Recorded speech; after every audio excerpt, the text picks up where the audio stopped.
Ladies and gentlemen, that's right. I am a comedian and I'm also a licensed funeral director and embalmer. So, thank you. So, with that being said, if anybody in here starts choking, go on and let God have his way now. So I can leave here with a check. And people don't believe me when I say that I'm a funeral director. They don't believe me. And I know why. It's because I act normal. Like, I don't act like Undertaker. You know how, like, most morticians act like they dead, too? You know what I mean? You know what I'm talking about? I got them cold hands and be talking all slow and weary. Yeah. How are you feeling today? They only want to talk about the people they think getting ready to die. How is your grandmother doing? And that's when you get mad. If my grandmama find Dracula, get away from me. My grandmama ran 2 miles this morning. She doing good. And y'all love to ask me crazy questions when y'all find out that I'm a funeral director. This is the #1 crazy question. Y'all got, hey man, let me ask you something. Has a dead person ever sat up and tried to grab you? Yeah. And I'm glad I'm on national TV so I can make this clear. If I go and get a dead body, and for any reason, they move, let alone grab me, that's my last day at work. The crazy thing is that one time I actually thought a dead person grabbed me. And we got a call that they said a dead person died, okay? So quite naturally, we go to pick up the body, we get the man on the stretcher, we get to the back of the hearse, I open the hearse door to put the dead man in the back of the hearse, and somehow, some kind of way, I didn't see it, but the dead man's hand fell to the side. But I didn't see it because I got my back turned to him. I didn't see it, okay? And the hand messed around and wrapped around the back of my leg. All I could do was, I'm gonna tell you something. You don't know embarrassment until you've had to look a family in the face and say, I'm sorry for peeing on your daddy. And that'll be $10,000. Thank you, AGT. Appreciate it.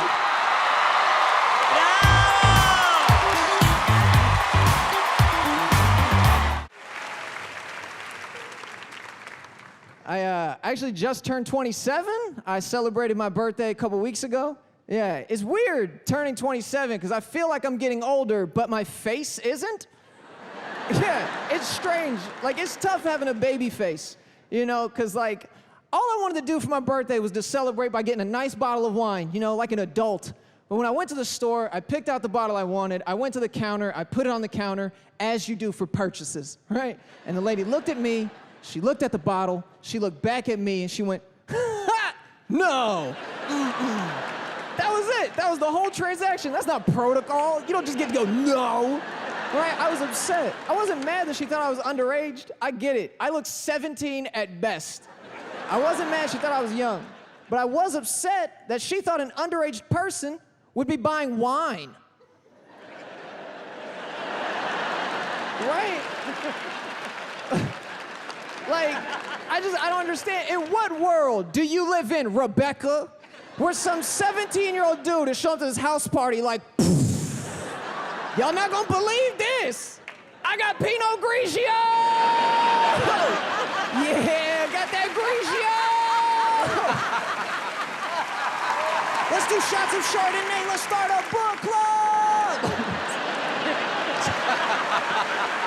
Yeah. It's never happened, right? You don't know a 17-year-old that owns a corkscrew. That's weird, all right? Not one time in your entire life can you tell me a time where you've seen a 17-year-old dude be like, This Merlot pairs so well with the Doritos Locos Taco. Oh, that's good. It is just something about Zinfandels in a Hot Pocket that is to die for. I think there's 2 things alcohol-wise we should stop IDing for altogether, right? Wine and bourbon. Yeah, because no matter how old you are, if you're drinking them, You've earned it. Think about it. If you're drinking wine, clearly you have a lot of emotions and you're going through some things. And if you're drinking bourbon, you have no emotions. You've been through some things. Thank you guys. That's been my time. This is very exciting. I kind of dressed up for you guys. I'm just dressing for the job I want now, which is an attainable trophy wife. I just want to be a participation trophy wife. I want guys to look at me and be like, yeah, I could afford that. She looks like she'd appreciate like a thrift store frock, something half off. I do like thrift stores. I shop at them a lot. I think it's because I emotionally connect to the clothing, because I know what it's like to feel used. I am still looking for love, but it's hard. You know, I just got my heart broken for the 15th time by the same guy. I love her. Fool me once, shame on you. Fool me 15 times, wow. I'm impressed. What else you got? But he was successful, and I think at first that sounds fun, you know, to date a successful guy, like a guy with money. The problem is I found out they don't always give you the money. Right? Sometimes they just talk about having the money, and you're like, can I have some? And they're like, no, but you can watch me have it. And you're like, that's not as fun as sharing. And he would show me things he had. Like, one time he showed me a house he had in the woods, and he did a big gesture, like, look at my house. And I was like, uh-huh. And he's like, wow, I thought you'd have a bigger reaction. And I was like, are you giving me the house? Like, I'll react if you're giving me the house, but I can look at houses that aren't mine all day long. I can Google the mansion section and be like, oh, look at all the houses that aren't mine. I'm not gonna have a reaction. If you want a reaction, give me a house. I'll react however you want.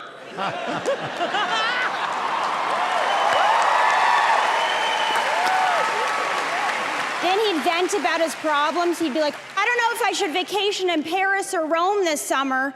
I was like, I get it. I totally get it.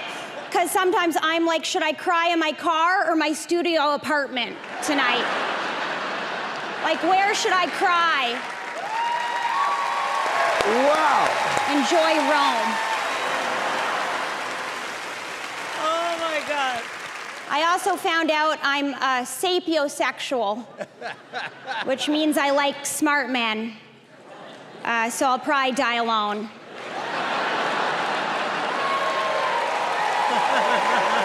You kind of got us all right there. Thanks so much. That's it for me. I met this girl, and she's just great. This girl I just adore. The problem is, she has much more than I had bargained for. She's got that style, she's got that smile, she's got the walk, she's got the talk, she's got that zing. There's just one thing, she's got a penis.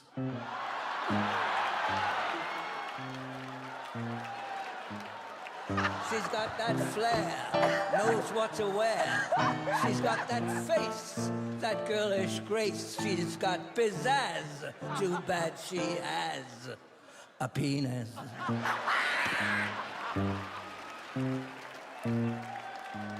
Now there's always some failure, always some flaw. Ain't that what they call Murphy's Law? But male genitalia, that's where I draw the line. Besides, hers is bigger than mine. My life's a mess, 'cause under that dress, she's got a P-E-N-I-S. Yes.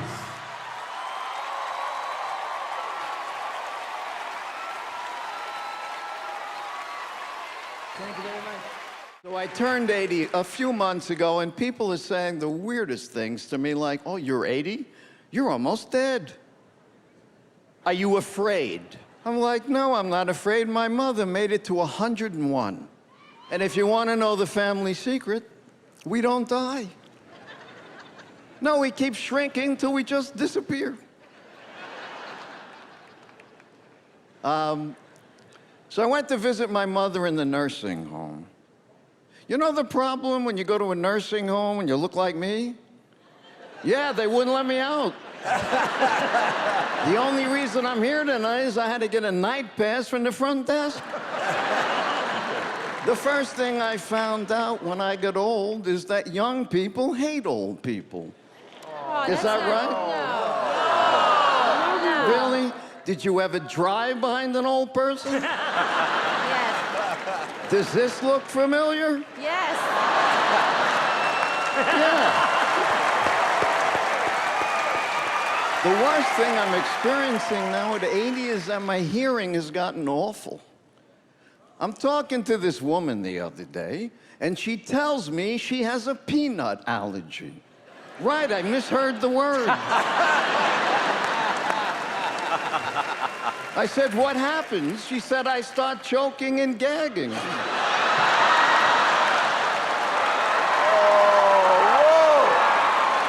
I said, what did your doctor say? She said, my doctor said I have to build up a tolerance.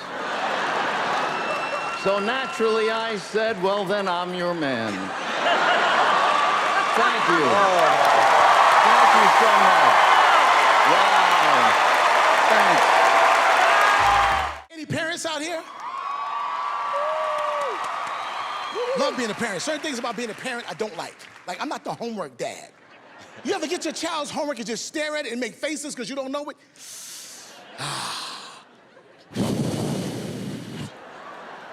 This the new math. No, they didn't have this when I was in school. You got to add this subtraction. One time I did my son's homework for him. He came home all the homework wrong. I thought he had a fight. I said, man, why are you crying? The teacher gave me 2 zeros. I said, how the hell you get 2? She said, 1 for me and 1 for you. I have daughters. Raising daughters is easier than sons.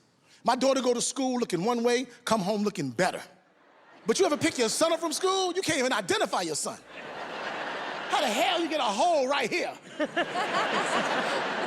Little boys don't never know nothing. I don't know. I just know it was chilly in my chest. It was cold in my chest. I don't know what happened. Little girl, she bring a report card home to me. She posts it up. Little girls, they're very smart. She put the report card on the refrigerator because she know daddy going to the refrigerator. I opened the refrigerator up, there was a note on the refrigerator. Hey, daddy, I got all A's and a B+. This is the best I could have done. I love you, daddy. I emailed you some copies. I faxed grandma some copies and grandpa some copies. You're losing weight, daddy. I'm like,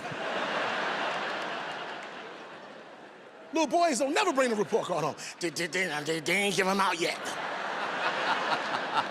I'm like, it's June. That's what I said. I'm like, it's June. Where my report card at? Thank you, guys. Thank you so much. It was fantastic, no?